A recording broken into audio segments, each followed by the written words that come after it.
রসুন, লঙ্কা কুচি, পেঁয়াজ কুচি। তো পাস্তাটা সেদ্ধ হয়ে গেছে, এবার পাস্তাতে তেল মাখিয়ে নিয়েছি, ভালো করে ধুয়ে নিয়েছি।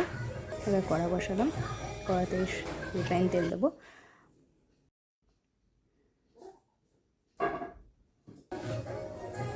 এবার রসুন একটু ভেজে নেব, তারপর পেঁয়াজ কুচি দিলাম, পেঁয়াজটাকে একটু ভেজে নেব।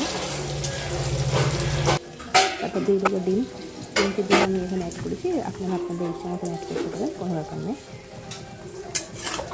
ডিমটাকে একটু ভালো করে ভেজে নিতে হবে, যাতে ডিমের আস্তে গন্ধটা চলে যায়।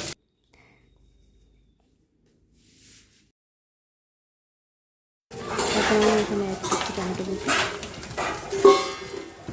ডিম দিয়ে দেবো, লঙ্কা কুচি। লঙ্কাটা আপনারা আপনাদের ইচ্ছা মতন অ্যাড করতে পারেন, যে যতটা ঝাল হয়। তার সাথে গোলমরিচ গুঁড়ো অ্যাড করতে পারেন, বাট আমি এখানে অ্যাড করিনি। দেন দিয়েছি ম্যাগি মশলা, যেটা আমার খুব ফেভারিট জিনিস।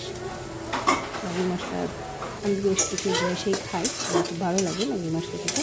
তো ম্যাগি মশলা দিয়ে ডিমটা ভালো করে ভেজে নেবো, বেশ কিছুক্ষণ ভালো করে ভাজবো। তারপর নুন দিয়ে দিব, নুন দিয়েও ভালো করে একটু নেড়ে নেবো।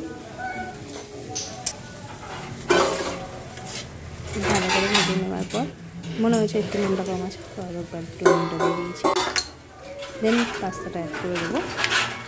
পাস্তাটা ভালো করে একটু হাত দিয়ে একটু ঝুঁকিয়ে করে নিলাম। দেন পাস্তাটা অ্যাড করবো।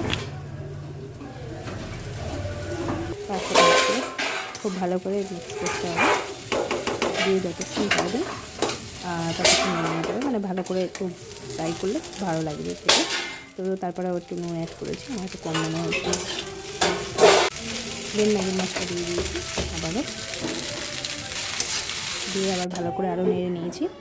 বেশ কিছুক্ষণ নাড়ার পর আমাদের pasta ready. Thanks for watching.